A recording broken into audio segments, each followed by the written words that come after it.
Shabbat Shalom. Shabbat Shalom. Bien, hoy vamos a ubicarnos en el libro de Génesis para continuar nuestro estudio semanal de la palabra de Dios, que tal como está escrita aquí, por lo menos, como quedó heredada para nosotros, es palabra de Dios.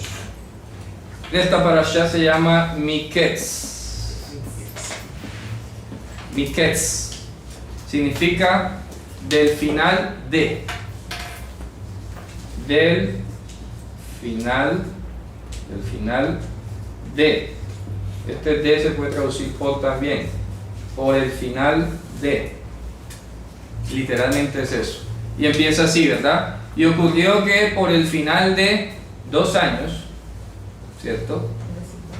En Génesis 41:1, Parashá Miketz.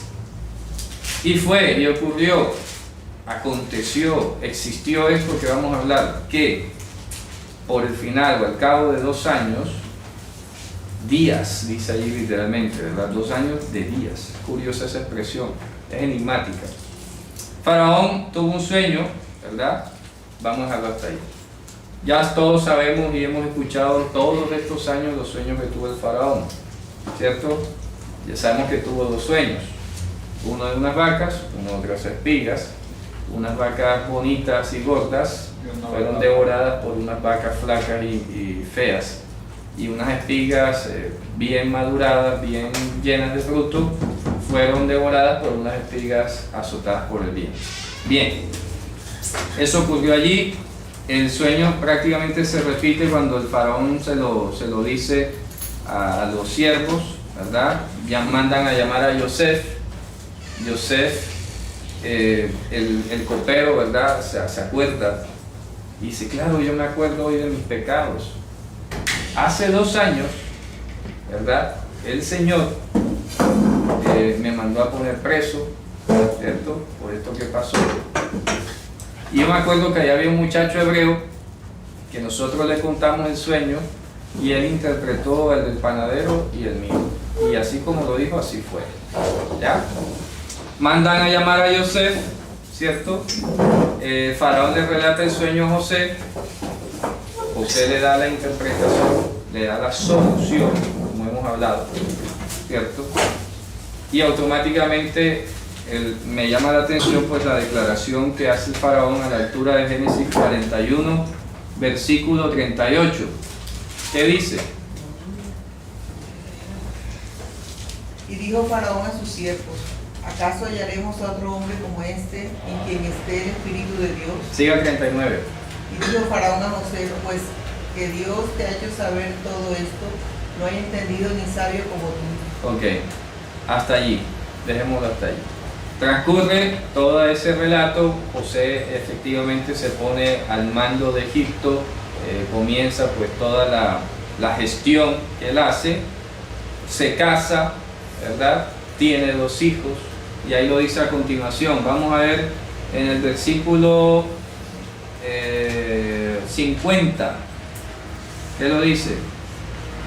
Y nacieron a José 2 hijos, antes que viniese el primer año del hambre, los cuales le dio a luz a Senat, hija de Potifera, sacerdote de On. Es correcto. Entonces vamos a hacer una pequeña cronología de lo que fue la vida de José, aquí para que nos recordemos un poquito, refresquemos la memoria. José tenía 17 años cuando era pastor de ovejas. Allá, era un siervo de los hermanos de los hijos de Zilpa y Bilha, ¿se acuerdan? Que vimos en la parasha anterior. Tenía 17 años. Supongamos que ha pasado 1 año cuando a él lo venden de 18 años. Ahí no lo dice, es una suposición que estoy haciendo solamente para usar números redondos. 18 años fue vendido, mientras que llegó a Egipto, ¿verdad? Llega a Egipto. ¿Y qué pasó en Egipto? Siguió siendo siervo y hasta, bueno, siervo, ¿no? Como esclavo, pero sabemos que José no fue cualquier esclavo por allí, como el resto de los esclavos que había en Egipto, porque el hombre fue puesto en eminencia, mostró unas cualidades que destacaban, que lo hicieron estar en una posición, digamos, de eminencia. 18. Han pasado entonces, y ahora en este relato dice que él tenía 30 años, ¿verdad? cuando él llegó delante del faraón, ¿cierto?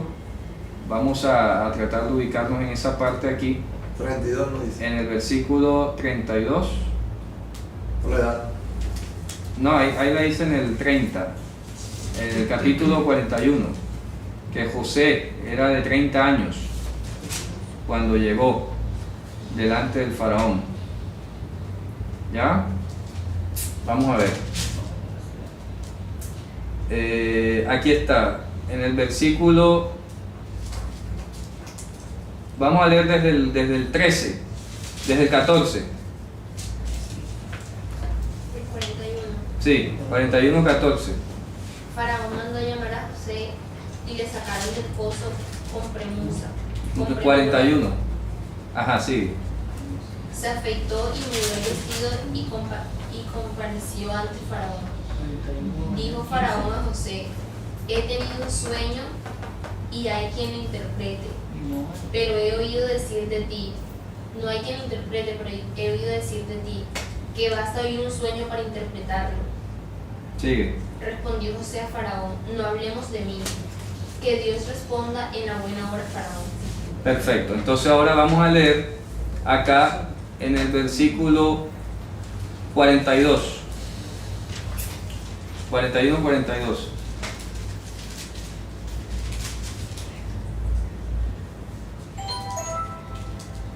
41 y 42. Sí. Dijo además Faraón a José: he aquí yo te he puesto sobre toda la tierra de Egipto. Ahora veamos el 46. 26. Sí, verso 46. Era José de edad de 30 años cuando fue presentado delante de Faraón, rey de Egipto. Es correcto. Es decir, que han pasado, cuando él llegó acá, ¿verdad? Él, sabemos que a los 28 años, porque hace 2 años, es que el copero se acuerda, ¿verdad? O sea que hace 2 años, entre los 18 y los 28 estuvo ¿qué? Preso. Bueno, no pasó 10 años preso. No sabemos cuánto duró preso, pero sí por lo menos a los 28 años estaba preso. A los 28 años estaba preso. 2 años, tan solo 2 años después que era vicefaraón de Egipto. ¿Ya? ¿Quién hace eso posible? Dios. ¿Cierto? Acá era un siervo, un mandadero. Acá llegó como siervo también, como un empleado. Acá a los 28 años preso. Aquí a los 30 es vicefaraón de Egipto. Entonces, el mundo vive hablando del éxito, hay que ser exitoso y tienes que hacer, y hace mucho énfasis en tu gestión como ser humano. ¿Ya? Y tienes que hacer. Si no hace, camarón que se duerme, se lo lleva la corriente, etcétera, etcétera, etcétera. Hoy vamos a hablar de algo interesante, porque fíjense ustedes, todo transcurrió, o todos los cambios en la vida de Yosef y de toda la humanidad se dieron a través de unos sueños. ¿Ya? Los sueños que Dios dictó marcaron el meridiano de la humanidad en ese momento. Si Dios no avisa, ninguna gestión humana habría servido de nada. Egipto podía ser la superpotencia, pero en 7 años después de la abundancia iba a quedar en la nada. Y lo mismo todos los demás países, porque cada quien lleva la vida a su ritmo, cada quien tiene sus metas, sus planes, sus ambiciones, todo eso, ¿verdad? Pero si Dios no mete su mano en la vida y en el destino de las personas, va a ocurrir lo que siempre lo he dicho, va a ocurrir lo que le puede pasar a una casa en medio de un bosque cuando los dueños se van de paseo. ¿Qué le pasaría a esa casa si no hay quien la cuide? Con el tiempo, ¿qué pasa? Digan, crece hierba, se llena de animales, le cae comején, se le caen las ramas, se pudre, etcétera, etcétera, porque no hay nadie que le haga mantenimiento. La humanidad es así. La humanidad empieza como una casa en el bosque. Si Dios no habita dentro de la casa, por muy bonita que haya estado construida la casa, la tendencia, la naturaleza es que las cosas se dañen, se corrompan, se pudren, se desaparezcan. porque a eso es lo que se le llama vanidad. Vanidad, entiéndase, corruptibilidad. Aquello que es corruptible, aquello que es corroíble, ¿verdad? Por el tiempo, por el ambiente, por todas las cosas. Aquí, en este caso, Dios interviene a través de unos sueños, ¿cierto? Para dirigir a toda la humanidad. Y vamos a ver que es la actuación de los patriarcas es en consecuencia de lo que Dios les dijo que hiciera, no al revés. No es de que yo voy a hacer y que Dios me respalde, ¿verdad? Porque eso sería bastante osado. Y es lo que muchos predicadores hoy han dicho. Lo he escuchado, lo he visto en televisión, lo he visto en internet. No, tú tienes que ir y avanzar, que Dios va contigo. O sea, que tú eres el que tienes que jalar a Dios. Dijo uno de estos famosos predicadores que en el desierto la nube era la que llevaba a los hijos de Israel, y que después de entrar a la tierra era Josué el que le marcaba el compás a Dios. O sea, qué giro tan increíble, ¿verdad? Impresionante, ¿no? Donde yo ponga el pie allá va a estar Dios. No es así. Siempre va a ser Dios el que dirija los pasos del hombre. Siempre. Eso tiene que tener usted claro. Lo que yo vaya a hacer tiene que haber sido consultado con Dios. ¿Ya? José, ¿verdad? Fíjense que aquí en el caso de José ocurre algo semejante a lo que hablamos ayer en Romanos. Aquí Faraón era Dios, o era hijo de los dioses, el dios Ra, era el sol. Y sin embargo, ¿qué dice aquí? Dios le va a mostrar, Dios será, mira, vamos a leer aquí lo que dice, es interesante. Versículo, vamos a leer el capítulo 41, 16. del 16, ¿verdad? Sí. Léalo. Respondió José a Faraón, diciendo, no está en mí, Dios será el que dé respuesta propicia a Faraón. Es correcto. Elohim es Dios, es otro que no eres tú. Hay alguien mayor que tú, hay alguien por encima de ti que te ha mostrado lo que va a hacer. Eso es desafiante también. Y se arriesgó a que ahí mismo, oiga, este blasfemo, quítenlo de mi presencia. ¿Me explico? Me está ofendiendo diciendo que hay otro Dios. Si yo soy Dios, está diciendo el faraón. Yo soy hijo del dios Ra. Pero ya Dios le puso en José la palabra, lo que habíamos hablado en la parasha anterior. Adonai habló, ¿quién no va a profetizar? ¿Me explico? Cuando el Señor habló y puso palabra en tu boca, es imposible que te quedes callado. Y ahí no hay miedo que se interponga. No va a haber miedo que se interponga.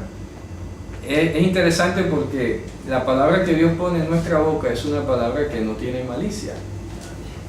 Es una palabra limpia, ¿verdad? Tú vas a hablar y vas a hablar, como dice la Escritura, el que ministre, ministre conforme a las palabras de Dios.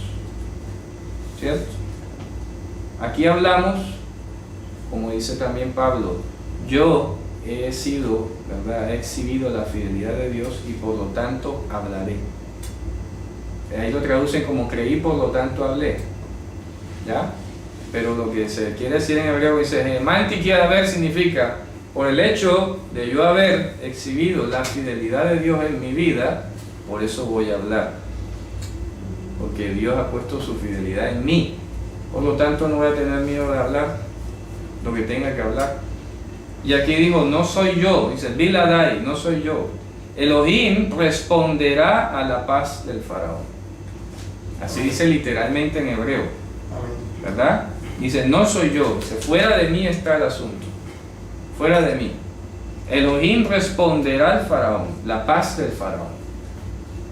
Dios, ¿cierto? A continuación, él le explica el sueño, dice todo lo que tiene que hacer, ya sabemos el resultado, ¿cierto? Transcurre ese evento, José es prosperado, tiene 2 hijos, ¿cierto? Que le han nacido allá.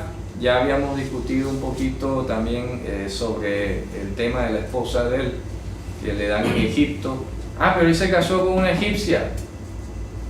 Pero sabemos que él como patriarca, como un personaje espiritual, no se iba a unir en yugo desigual con una incrédula, ¿cierto? ni se iba a someter a las costumbres de Egipto. No, es que aquí la costumbre es que el canciller o el vicefaraón se tiene que casar con la hija de fulana.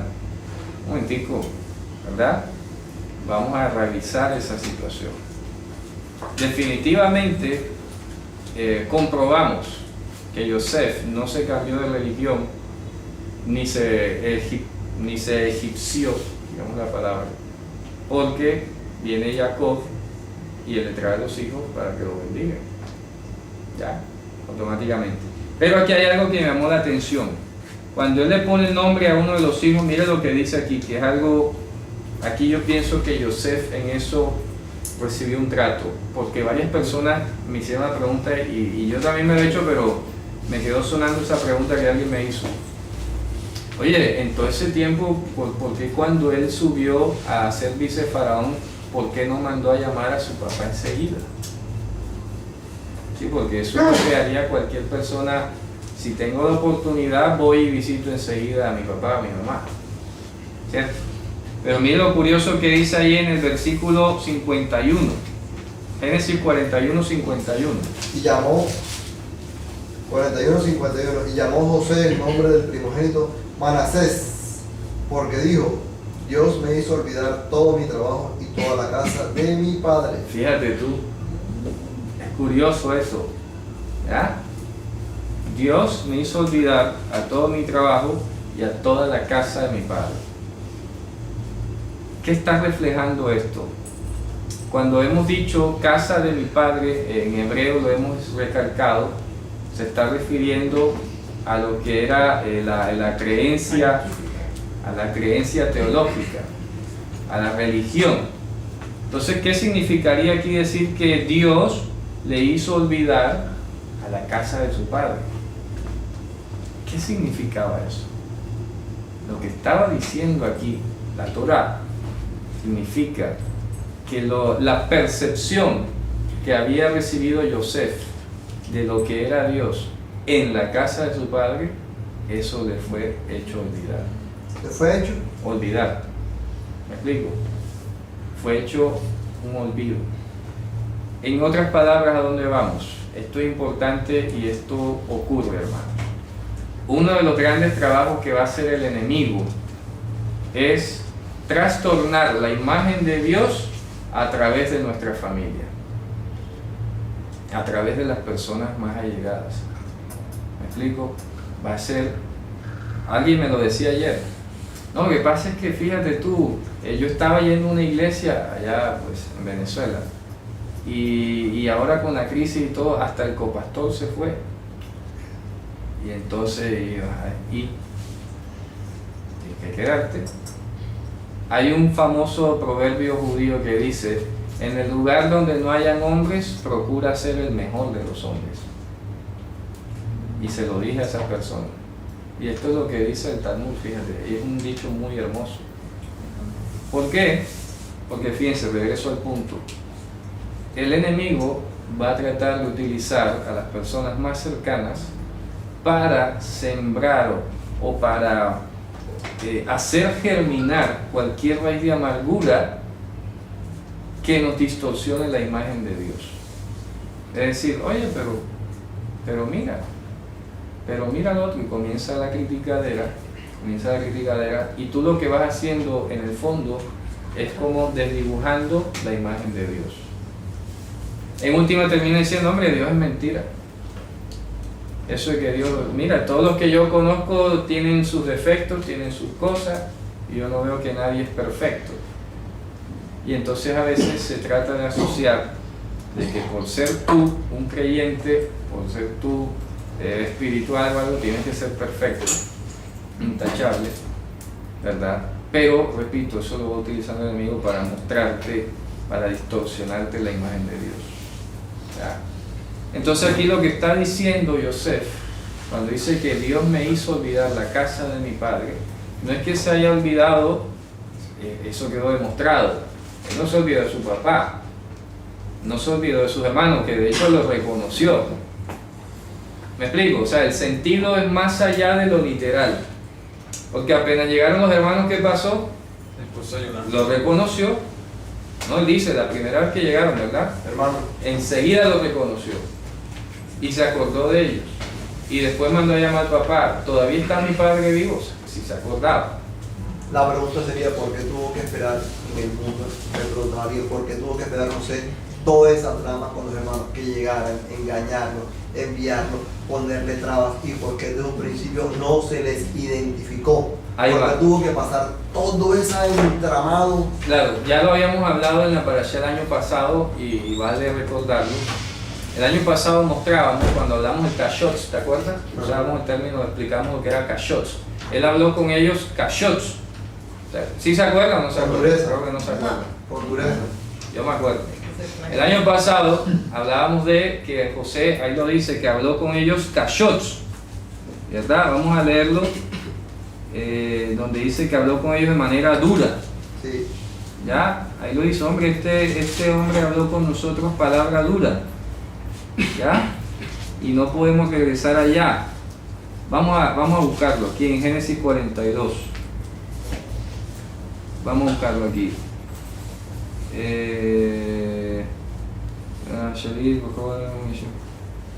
Sí, vamos a leer el 42:7. 42:7. Sí. Y José, cuando vio a sus hermanos, los conoció, mas hizo como que no los conocía. Y, Les habló ásperamente. bueno, ahí traducen ásperamente. En hebreo dice kashots. Les habló de una manera intransigente, manera difícil. Esta palabra la quiero ilustrar porque en español no me siento cómodo diciendo intransigente o algo. Esta palabra caché es la que se utilizó, por ejemplo, cuando Jesús le dijo a los fariseos o a los discípulos, le dijo a los fariseos primero, el que no come mi carne y bebe mi sangre no va a entrar en el reino de los cielos. ¿Ya? ¿Y qué dijeron ellos? Dura palabra es esta. ¿Qué significa dura? Difícil. ¿Ya? Nos las puso difícil. Aquí está diciendo que él se las puso difícil. Habló con ellos difíciles. Cosas difíciles. ¿Por qué difíciles? Porque iban a remover, iban a ser verticales para remover ¿qué cosa? Los pecados que ellos traían acumulados. El resentimiento. Acuérdense que ellos eran los que lo echaron al foso. Básicamente fueron los hijos de las siervas. ¿Te acuerdan? Sí. Bueno. Entonces, cuando Yosef habla con ellos, kashots, les habló cosas difíciles, no les habló ásperamente, no les habló con grosería, no les habló con mal tono.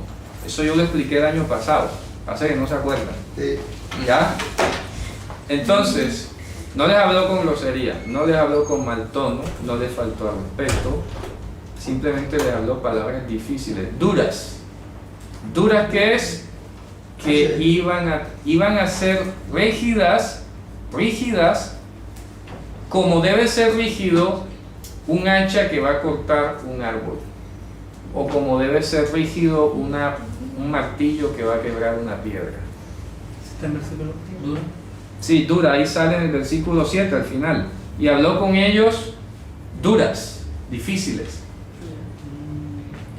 Y fíjese usted que tenemos dos referencias a esto en la escritura.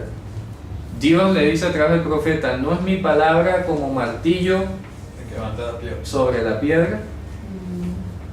La palabra de Dios va a ser dura cuando tenga que ser dura. ¿Ya? Porque es multiforme. Si tu corazón es piedra, pues la palabra de Dios va a ser, no sé, acero o platino, una cosa así por el estilo. Ah, duro, va a ser duro entonces. ¿Ya? Pero ¿cuál es la finalidad de eso? ¿Cuál era la finalidad, como acaba de preguntar el hermano? Bueno, ¿por qué tanta vuelta y todo ese proceso? Claro, porque era la manera necesaria en la que ellos se vieran confrontados con sus propias acciones, las consecuencias de sus malas acciones, pero más allá, darles la oportunidad del arrepentimiento. ¿Ya? Nunca iríamos a saber qué o cuál habría sido la reacción de ellos si a la primera vez que llegan dice, oye, yo soy José, No sabemos. Probablemente hubieran dicho, bueno, sí hermano, qué bueno, salva. Y no habrían hecho, quizás, no lo sabemos. El proceso de experimentar en su propia carne los sufrimientos que le causaron a Yosef y a su padre. ¿Ya? Porque hay dos formas de tú aprender algo. Lo voy a ilustrar de esta manera. Una cosa es que te muestren la foto y otra es que tú vayas a ver el paisaje. ¿Me explico? Sí, yo puedo describir las mismas cosas que puede escribir alguien en un cierto modo de un lugar. Ah, yo vi la foto, la tienda dice eso, sí, viste la foto y todo. Pero otra cosa es cuando estás allá. ¿Ya? Puedes dar mucha más información de lo que puede dar el que apenas vio. Si ellos hubieran visto a Yosef como su hermano enseguida, no habrían tenido la oportunidad de vivir en su propia existencia las consecuencias del pecado. ¿A dónde va eso entonces? ¿Cuál es la finalidad de que una persona reciba este tipo de tratamiento? Lo mismo que está haciendo Mashiach con nosotros, porque sería la pregunta, bueno, ¿y por qué Mashiach no viene ya y se acabó? ¿Ya? ¿O por qué no nos hace perfectos de una vez? Porque todavía tenemos esa lucha con la carne. Es la misma situación, la misma analogía. Pero esto obedece a un principio, que es el principio de la regeneración, el principio de la restauración. ¿A dónde vamos? Es igual a un cuerpo de nosotros. ¿Qué le ocurre al cuerpo cuando experimenta un ataque de una infección? El cuerpo reacciona y el sistema inmunológico se fortalece, ¿cierto? Yo tuve una prima, allá viva también en Venezuela. Esa prima, mi tía era tan cuidadosa que mi prima se enfermaba de tanto cuidado, porque no tenía bacterias, ¿ya? Y el sistema inmunológico se le debilitó por completo, porque es que necesitaba ejercitarse, pero como no le atacaba nada, porque apenas soltaba el chupo se lo metía en agua hervida y le sacaba uno nuevo del empaque, se lo lavaba y se lo daba con agua hervida, ya, eso no tocaba bacterias.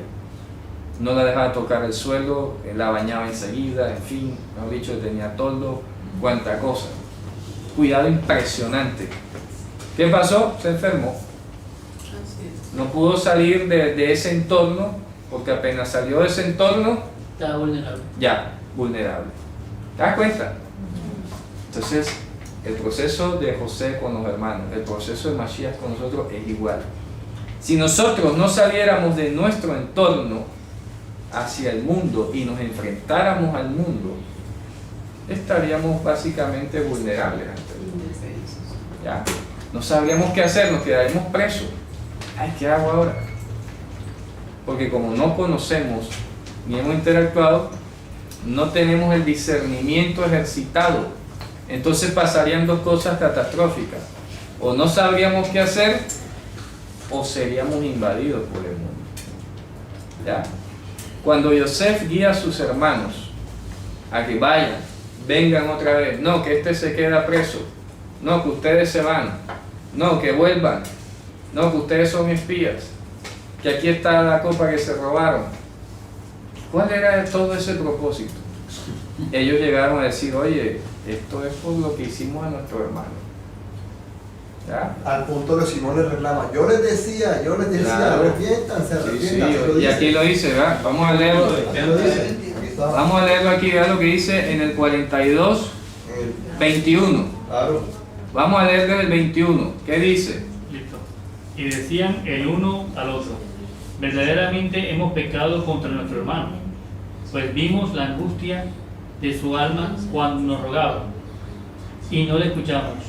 Por eso ha venido sobre nosotros esta angustia. Perfecto, o sea, ellos no lo asociaron a otra cosa. ¿Y cuántos años han pasado aquí?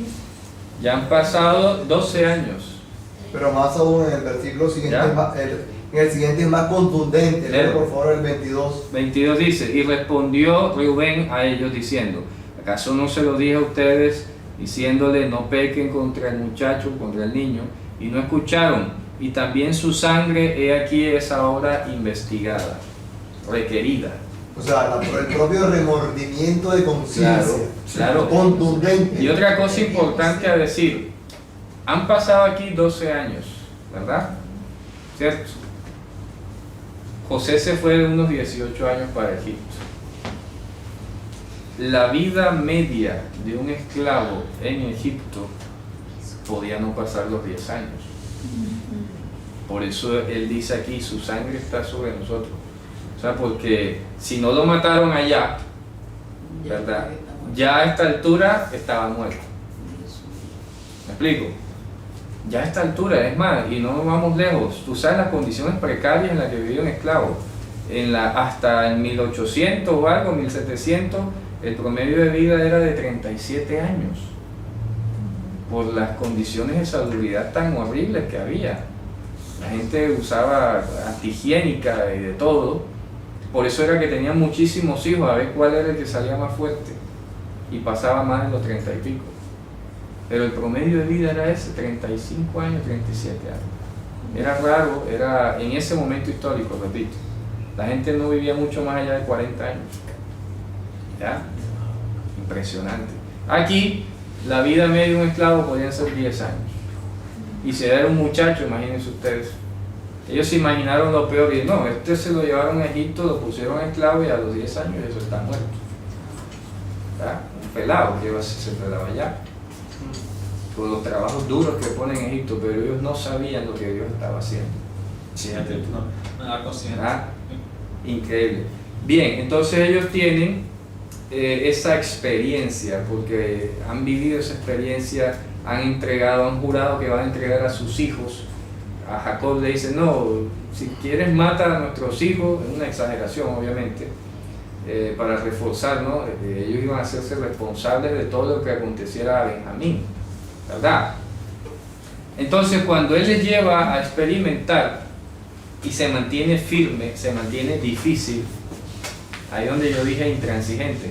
Intransigente no de balde, intransigente no porque le da gana, era porque era necesario.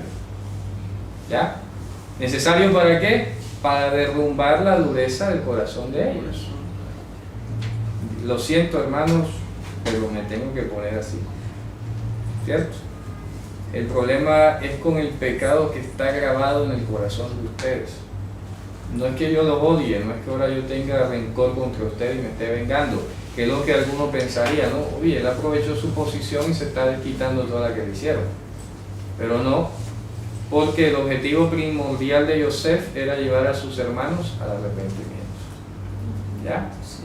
Sencillamente, quitar el corazón de piedra y darle un corazón de carne. Esas son las palabras que Dios habló al profeta Ezequiel.